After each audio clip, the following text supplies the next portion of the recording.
સુરેન્દ્રનગર શહેરમાં 80 foot road પર પાછળ આવેલી મચ્છુનગર અને કુંતા પાર્ક સોસાયટીના રહીશો વરસાદી પાણી ભરાવાને કારણે મુશ્કેલીનો સામનો કરી રહ્યા છે। આશરે 300થી વધુ પરિવારો વસવાટ કરતા આ વિસ્તારમાં વરસાદી પાણી અને ગટરના ગંદા પાણીનો ભરાવો થતાં હાલાકી સર્જાઈ છે। વિદ્યાર્થીઓને શાળાએ જવામાં પણ મુશ્કેલી પડે છે અને વૃદ્ધો તેમજ મહિલાઓને ગંદા પાણીમાંથી પસાર થવું પડે છે। સ્થાનિકોએ આ સમસ્યા અંગે મનપાને અનેક વખત રજૂઆત કરી છે, છતાં કોઈ કામી ઉકેલ નથી આવ્યો। સ્થાનિકોનો આક્ષેપ છે કે ચૂંટણી સમયે નેતાઓ મોટા વાયદાઓ તો કરે છે, પરંતુ બાદમાં ધ્યાન નથી આપતા। જો આ સમસ્યાનો વહેલી તકે ઉકેલ નહીં આવે તો આગામી ચૂંટણીનો બહિષ્કાર કરવાની અને ઉગ્ર આંદોલન કરવાની ચીમકી ઉચ્ચારવામાં આવી છે।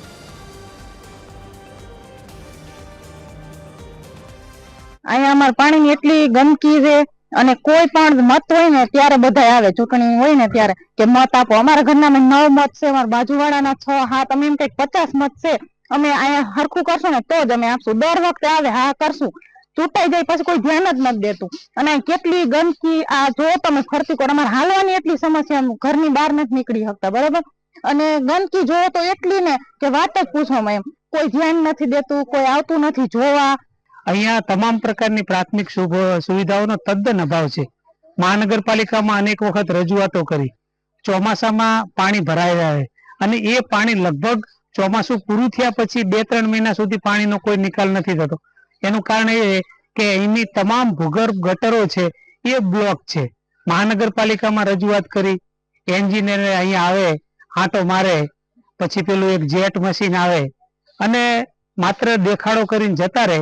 સુરેન્દ્રનગરના નવા 80 ફૂટ રોડ પાછળ જે કુંતા પાર્ક સોસાયટી છે, મચ્છુનગર સોસાયટી છે, તેની અંદર વરસાદી પાણીનો ભરાવાના કારણે રોગચાળો ફેલાવાની શક્યતાઓ સેવાઈ રહી છે। જેમાં ખાસ કરીને જો કહીએ તો અત્યારે આપણી સાથે મચ્છુ પાર્ક અને કુંતા પાર્ક સોસાયટીના રહીશો આપણી સાથે જોડાયેલા છે। તેમની સાથે જ વાત કરશું કે તેમને આ પાણી વરસાદી પાણીના ભરાવાના હિસાબે શું તકલીફો પડી રહી છે। અને શું નામ આપનું?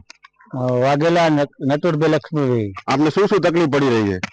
પેલા પ્રથમ તો અહીંની ગટર રહી ને, ગટર લાઈન ઈ થોડો ઘણો વરસાદ આવે કે થોડું ઘણું નળનું પાણી આવે તો ઉભરાય છે, એટલે આ રોડ આખો પાણીથી ભરાયેલો હોય છે।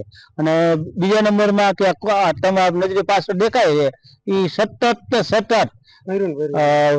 ચોમાસું શરૂ થયું ત્યારથી અત્યાર સુધી સતત ભરેલું પાણી રહે છે। આ તો અહીંના સ્થાનિકોનું કહેવું એવું છે કે જે વરસાદી પાણી ભરાઈ રહે છે તેના હિસાબે શાળાએ જતા વિદ્યાર્થીઓ, મહિલાઓ અને સ્થાનિક રહીશોને અવારનવાર જે પારાવાર મુશ્કેલી પડી છે। આ સાથે આપણી સાથે બીજા એક સ્થાનિક રહીશ જોડાય છે, તેમની સાથે વાત કરશું કે તેમને શું તકલીફ પડી છે। શું નામ આપનું? મારું નામ ભરતભાઈ પરમાર છે, કુંતા પાર્ક 2 માં રહું છું, ઉમા વિદ્યાલય પાસે। પાણીનો પ્રશ્ન આ બધું મોટો પ્રશ્ન છે। પાણી છેલ્લા વરસાદ વહી જાય તો 6 મહિના પાણી ભરાયેલું રહે છે, જેના કારણે ગંદકી બહુ ફેલાય છે, માંદગી બહુ ફેલાય છે। અત્યારે તમે જો આ બધું આ વિસ્તાર પાછળનો વિસ્તાર રહ્યો છે, ખુદી ઘરે ઘરે રોગચાળો ફેલાયેલો છે। મેલેરિયાનો, ડેન્ગ્યુનો બધા કેસ રોજ કેટલા નીકળે છે। ગાંધી હોસ્પિટલમાં રોજ ઘણી બધા લોકો એડમિટ થાય છે, જેના કારણે નાના છોકરાઓને પણ તકલીફ પડે છે સ્કૂલો જવામાં। સ્થાનિક રહીશોનું એવું કહેવું છે કે આના પાણી ભરાઈ રહે છે તેના હિસાબે વિદ્યાર્થીઓને આવવા જવામાં તકલીફ પડે છે, એ સિવાય રોગચાળો પણ ફેલાવાની શક્યતાઓ રહેલી છે। આ સાથે આપણી સાથે સ્થાનિક મહિલાઓ પણ જોડાઈ છે, તેની સાથે વાત કરશું કે તેમને શું પ્રોબ્લેમ થઈ રહ્યા છે। શું નામ આપનું? ભારતીબેન ગઢવી। અને શું તકલીફ છે? પાણી કે મેન પાયો, પાણી ત્યાં ગટરો ભરાય છે, છોકરા નીકળવું હોય માંદા પડે, રસ્તા હાવ બંધ, કારખાને જતા હોય 2 દિન રજાઈ મૂકી દે, શું કરવાનું? અમારે આ પ્રોબ્લેમ જ છે, પાણી કાઢો, પેલા પાણીને દૂર કરો, ગટર સાફ કરાવો, મેન ગટરનું છે। મહિલાઓનું એવું કહ્યું છે કે જે પાણી ભરાઈ રહે છે તેમાં ખાસ કરીને જે કે ભૂગર્ભ ગટર જે ભરાઈ રહે છે તેનો સાફ કરીને તેનો ખુલ્લી કરવામાં આવે। આ સિવાય આ સાથે બીજી એક મહિલા આપણી સાથે જોડાય છે, તેમની સાથે વાત કરશું કે તેમનું શું કહેવું છે। શું નામ આપનું? આ જો ગટર હે ને વારંવાર અમે રજૂઆત કરી પણ કોઈ સાંભળતું નહીં અમારું। આ ગટર કાઢો, અમારે એરું ડેંડા પોળિયા બધું ઘરમાં આવીને ગળી જાય। નાના છોકરા જે રસોડામાં હોત હોય રાતે 2 વાગે જાવીને તો બોલો, આનો તમે કઈક નિકાલ કરો। સ્થાનિક રહીશોને એવું કહે છે જે પાણી ભરાઈ રહે છે તેના હિસાબે અને જીવ જંતુઓ જે નીકળે છે જે પોતાના ઘરમાં ગળી જાય છે, તેને લઈને મહિલાઓ પણ અત્યારે ભયભીત છે।